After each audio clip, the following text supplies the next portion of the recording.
Guys, you are most welcome online classroom training video lecture series.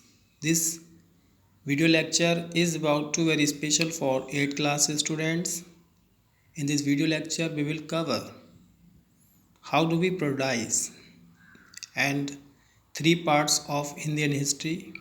In the last video we have discussed the importance of date in history. Before start the video, I will request everyone subscribe this channel and click bell icon so that as soon as I upload a new video reach you first of all. Guys, let's begin. आइए शुरू करते हैं. How do we paradise इन 1817 में James mills Scottish economist. James mills जो एक Scotland के economist थे, अर्थशास्त्री थे, एंड पॉलिटिकल फिलोसफर जो राजनीतिक दार्शनिक थे, published a massive 3 volume work. उन्होंने अपने महान कार्य के 3 वॉल्यूमों को प्रकाशित किया, जिसमें से एक जो उनका वॉल्यूम था वो सबसे ज़्यादा अच्छा था. उस वॉल्यूम का नाम है history of British in India. यानी भारत में जो अंग्रेज़ों ने राज किया, शासन किया, उसका जो उल्लेख वाला हिस्सा है वो इनका बहुत चर्चा में रहता है. उसका नाम है हिस्ट्री ऑफ ब्रिटिश इंडिया. इसमें ही divided Indian history into 3 periods. इन्होंने भारतीय इतिहास को 3 हिस्सों में बांटा है. पहला हिंदू, फिर मुस्लिम एंड फिर British. This periodization came to be widely accepted. Historians have broadly divided Indian history into ancient, medieval and modern periods. और जो भारत के इतिहासकार हैं उन्होंने इनकी नकल करते हुए भारतीय इतिहास को 3 हिस्सों में बांट दिया. यानी पहला जो हिस्सा था उसको उन्होंने कहा एंशियंट यानी प्राचीन इतिहास इंडिया का, और जो दरमियान वाला हिस्सा है उसको मिडिवल यानी मध्यकालीन युग कहा, और जो आपका हिस्सा है इतिहास का उसको कहा इन्होंने आधुनिक युग.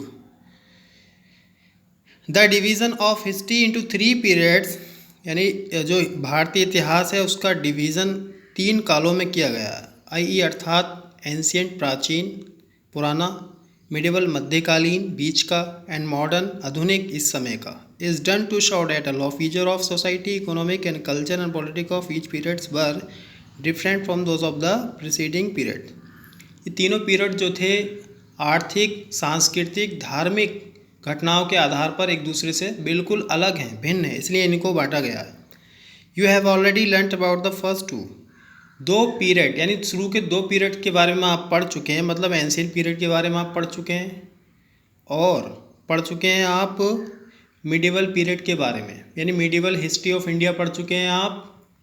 और पिछली क्लासेस में आपने मिडिवल हिस्ट्री ऑफ इंडिया पढ़ चुके हैं और एंशियंट हिस्ट्री आप पढ़ चुके हैं, प्राचीन इतिहास भारत का आप पढ़ चुके हैं. लेकिन इस वीडियो लेक्चर में आप पढ़ेंगे मॉडर्न हिस्ट्री ऑफ इंडिया यानी भारत का आधुनिक इतिहास.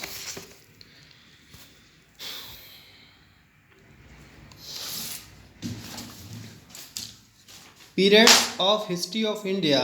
Let's now turn toward the modern history of India, which covered the period from 1947. यानी हम भारत के आधुनिक इतिहास के बारे में इस वीडियो में या इस चैप्टर में पढ़ेंगे, जो कवर किया गया है, जिसको माना जाता है, जिसके मानने की जो सीमा है वो 1707 से 1947 के बीच मानी जाती है.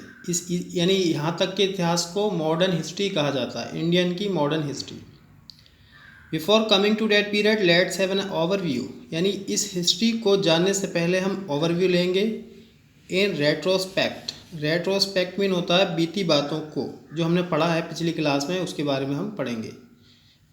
यानी जो बीता इतिहास था एंशिएंट हिस्ट्री और मिडिवल हिस्ट्री, उसके बारे में एक ओवरव्यू लेंगे.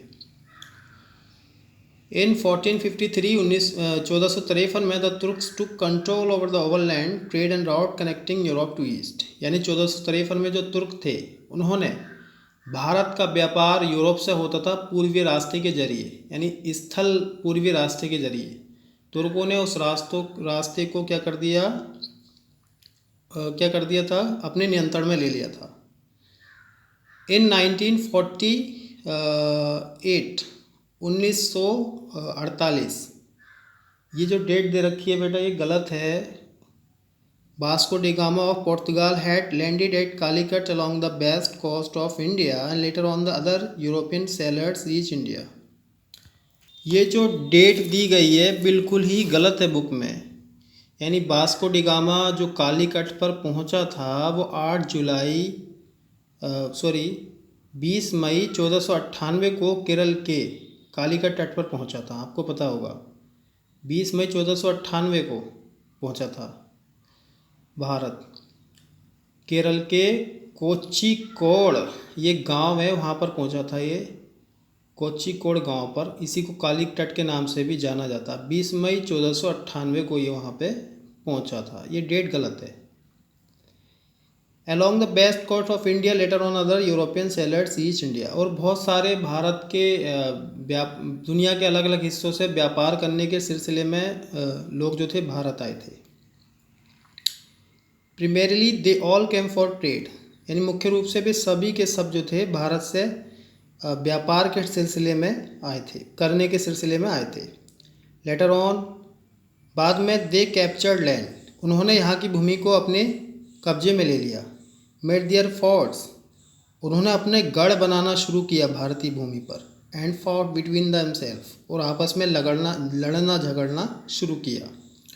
फाइनली अंततः the English defeated their rivals आई पुर्तगालीज, डच एंड फ्रेंच। अंत में जो English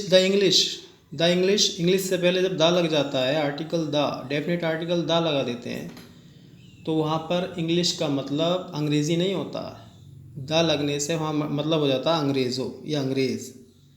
the English defeated their revivals, यानी अंग्रेज़ों ने अपने प्रतिद्वंदियों को, यूरोप में व्यापार को लेकर जो घमासान चल रहा था पुर्तगालियों, अंग्रेज़ों और डचों के बीच में, तो इन्होंने आपस में मार्केटिंग के ज़रिए मार्केटिंग प्लेस बनाने के लिए ये इंडिया आए थे। इन्होंने आपस में ही लड़ना झगड़ना शुरू किया भारत में। तो ये आपस में ही जो पुर्तगाली और डच और फ्रेंच थे ये आपस में ही लड़ने लगे। तो आज की हिस्ट्री में यहीं तक गाइस। नेक्स्ट वीडियो में हम पढ़ेंगे change under the British in India.